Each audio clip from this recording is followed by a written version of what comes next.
ओम शांति। आज बाप दादा के 19 मार्च 2023 के अव्यक्त महावाक्य है। रिवाइज डेट है 25 जनवरी 1994। आज की ज्ञान मुरली का शीर्षक है ब्राह्मणों की नेचर विशेषता की नेचर है, इसे नेचुरल स्मृति स्वरूप बनाओ। ब्राह्मणों की नेचर विशेषता की नेचर है, इसे नेचुरल स्मृति स्वरूप बनाओ। आज बाप दादा अपने सर्व विश्व की विशेष आत्माओं को देख रहे हैं। ड्रामा अनुसार आप आत्माओं का कितना विशेष पार्ट नोंधा हुआ है। आज बाप दादा हर एक बच्चे की विशेषताओं को देख हर्षित हो रहे हैं। हर एक बच्चे को देख वाह बच्चे, ये स्नेह का गीत दिल में बज रहा था।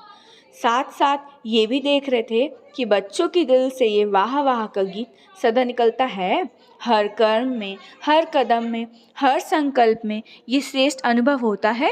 वह कभी कभी होता है। साधारण जीवन से विशेष जीवन सदा स्वतः रहती है। वह स्मृति लेने से अनुभव होता है। जब जीवन है तो जीवन का अर्थ ही है सदा और स्वतः रहे। स्मृति में लाया तो अनुभव किया, और स्मृति में नहीं लाया तो विशेषता के बजाय साधारण जीवन अनुभव हो। ये आप विशेष आत्माओं की विशेषता नहीं है। आप विशेष आत्माओं की विशेषता नहीं है ये। इसका मतलब बाबा कह रहे हैं, मतलब सदा काल के लिए आपको खुशी और सदा काल की अनुभूति होना चाहिए।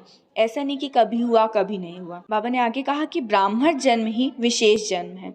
जिसका जन्म ही विशेष है तो उसका जीवन क्या होगा, विशेष होगा या साधारण।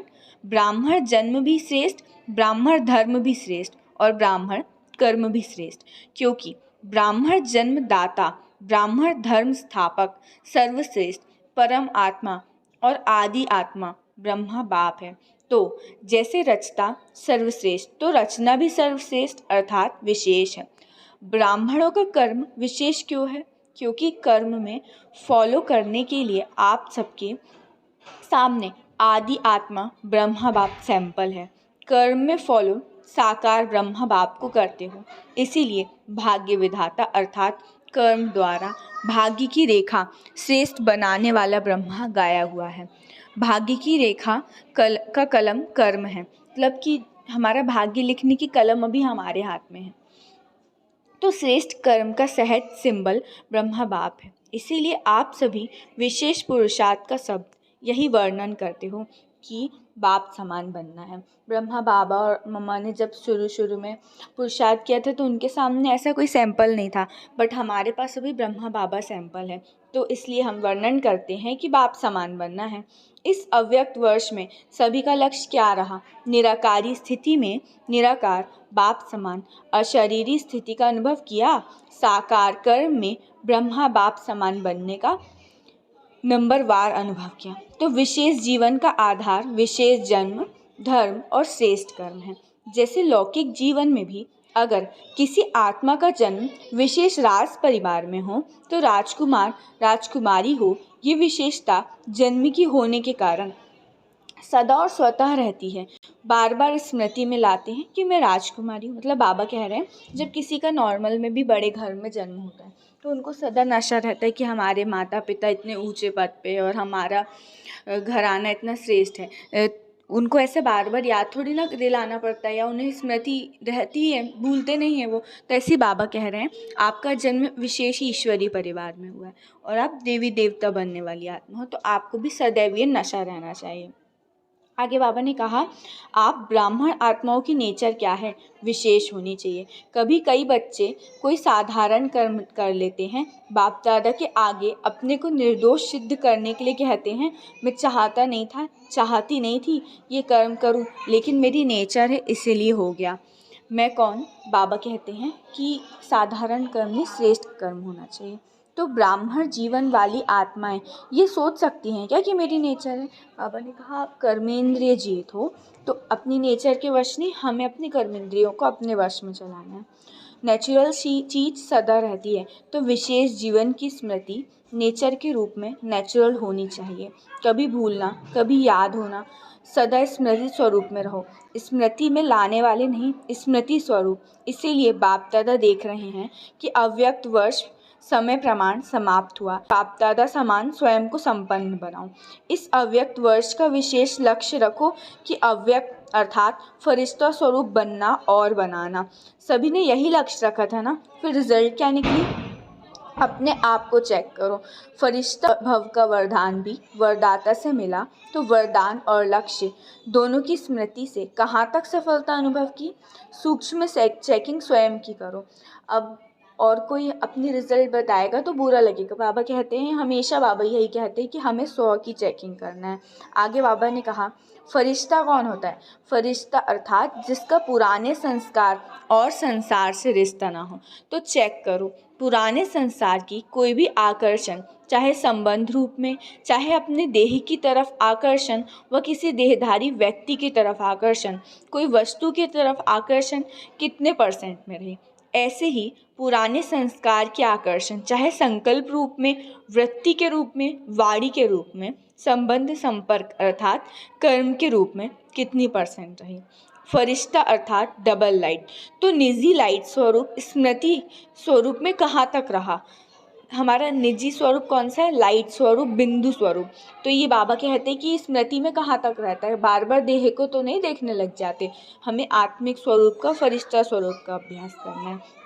मन अर्थात संकल्प शक्ति में, व्यर्थ को समर्थ में परिवर्तन करने में, अर्थात व्यर्थ के बोझ को हल्का करने में कहाँ तक सफल रहे? ऐसा तो नहीं है कि हम दिन भर व्यर्थ में उलझे हुए रहते हैं। तो अपनी स्टेज सब खुद ही जानते हैं, स्वयं जानते हैं। इसी प्रकार व्यर्थ समय, व्यर्थ संग, व्यर्थ वातावरण, इस सब में कहाँ तक परिवर्तन करने में हल्के रहे? ब्राह्मण परिवार के संबंध में, सेवा में, संबंध में कहाँ तक हल्के रहे? इसको कहा जाता है फरिश्तापन, तीव्र गति की स्थिति।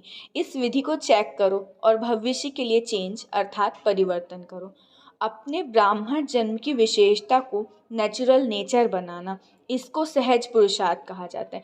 तो बाबा ने जितने भी ब्राह्मणों के रूल्स बताए हैं, वो जब हमारी नेचुरल नेचर हो जाए ना, उसमें मेहनत ना लगे, तो उसी को सहज पुरुषार्थ ही कहा जाता है। स्मृति दिवस भी बहुत स्नेह से मनाया। अब विशेष जैसे स्नेह से मनाया, वैसे स्नेह का सबूत बाप समान स्मृति स्वरूप बनना है। सुना? रिजल्ट आगे क्या करना है? यथाशक्ति या सदा शक्ति स्वरूप। देखो, इस वर्ष में मेजॉरिटी सदा शक्तिशाली का सबूत दो। कहाँ तक दे सकते हैं ये चेक करो। और फिर बाबा ने कहा कि शक्ति सेना बहुत बड़ी सेना है, कब वाली हो या अब वाली हो। पांडव क्या समझते हो? देखो, नाम सबके नोट है, अभी नाम नहीं सुनाते, आखिर वो समय भी आ जाएगा जो नाम सुनाएंगे। समझा? फिर बाबा ने आगे पार्टियों से मुलाकात की है, फिर दादियों से मुलाकात की है, कुछ पर्सनल मुलाकात है। माया की छाया से बचने का साधन है बाप दादा की छत्र छाया। सदा अपने को बाप दादा की छत्र छाया के नीचे रहने वाली सदा सेफ आत्माएं अनुभव करते हो। सदा छत्र छाया है या कभी बाहर निकल जाते हो? या है बाप की छत्र छाया या फिर माया की छाया? तो चेक करो। तो माया की छाया से बचने का साधन है भगवान की, मतलब बाप की छत्र छाया। छत्र छाया में रहने वाले कितने खुश रहेंगे, क्योंकि बेफिक्र बादशाह हो गए ना। फिक्र है तो खुशी गुम होती है। कभी भी देखो, खुशी गुम होती है तो कारण क्या है? कोई ना कोई चिंता, फिक्र, बोझ खुशी को गुम कर देता है। खुशी गुम हुई, कमज़ोर हुए तो माया की छाया का प्रभाव पड़ ही जाता है। कमजोरी माया का आह्वान करती है। जैसे शारीरिक कमजोरी बीमारियों का आह्वान करती है, तो आत्मिक कमजोरी माया का आह्वान करती है। फिर उस छाया से निकलने में कितनी मेहनत करनी पड़ती है। अगर माया की छाया स्वप्न में भी पड़ गई तो स्वप्न भी परेशान करेगा। फिर ब्राह्मण से क्षत्रिय बन जाते हैं, क्योंकि युद्ध करनी पड़ती है। क्षत्रिय जीवन मेहनत की है और ब्राह्मण जीवन खुशी की है। तो क्या पसंद है?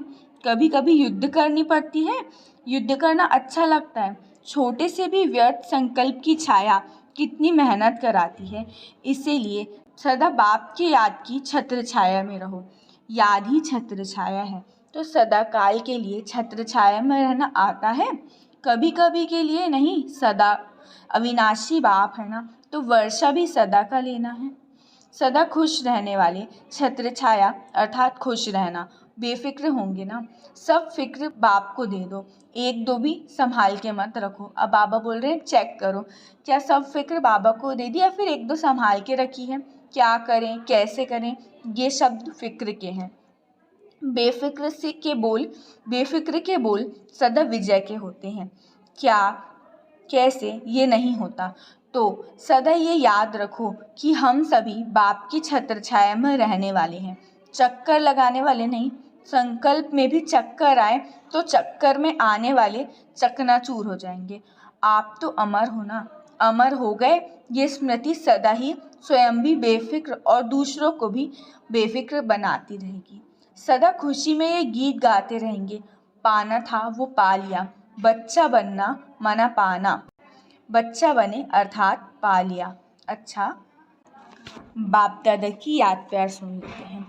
चारों ओर की सर्व विशेष आत्माओं को सदा साकार ब्रह्मा बाप के श्रेष्ठ कर्मों को फॉलो करने वाली कर्मयोगी आत्माओं को सदा विशेषता को नेचुरल और नेचर बनाने वाली कोटों में कोई आत्माओं को सदा दृढ़ संकल्प द्वारा विशेष जन्म, धर्म और कर्म के स्मृति स्वरूप आत्माओं को बाप दादा का विशेषता संपन्न याद प्यार और नमस्ते। अब कहो, हम रूहानी बच्चों की रूहानी बाप दादा को याद प्यार, गुड मॉर्निंग और नमस्ते नमस्ते नमस्ते। शुक्रिया बाबा, शुक्रिया। वरदान है, सर्व रूहानी खजानों से संपन्न बन, सदा संतुष्ट रहने वाले ऑलराउंड सेवाधारी भव। सर्व रूहानी खजानों से संपन्न बन, सदा संतुष्ट रहने वाले ऑलराउंड सेवाधारी भव। विस्तार है, ऑलराउंड सेवाधारी अर्थात मास्टर सुखदाता, मास्टर शांतिदाता, मास्टर ज्ञानदाता, सदा दाता संपन्न मूर्त होते हैं। जैसा स्वयं होंगे वैसा औरों को बनाएंगे। रूहानी सेवाधारी अर्थात एवर रेडी और ऑलराउंडर वही बन सकते हैं जो संपन्न हैं। संपन्न ही संतुष्ट होंगे और सबको संतुष्ट करेंगे। किसी भी प्रकार की अप्राप्ति असंतुष्टता पैदा करती है। संतुष्ट रहने और संतुष्ट करने की विधि है संपन्न और दाता बनना। स्लोगन है, शुभ भावना शुभ कामना की गोल्डन गिफ्ट साथ हो तो किसी भी आत्मा का परिवर्तन कर सकते हो। शुभ भावना शुभ कामना की गोल्डन गिफ्ट साथ हो तो किसी भी आत्मा का परिवर्तन कर सकते हो। सूचना है, आज मास का तीसरा रविवार है। सभी राजयोगी तपस्वी भाई बहनें शाम 6:30 से 7:30 बजे तक विशेष योग अभ्यास के समय अनुभव करें कि ज्ञान सूर्य सर्वशक्तिवान परमात्मा की किरणें मुझ पर पड़ रही है और मुझसे सारे संसार में जा रही हैं, जिससे संसार से अज्ञान अंधकार दूर होता जा रहा है। अच्छा, ओम शांति, ओम शांति, ओम शांति।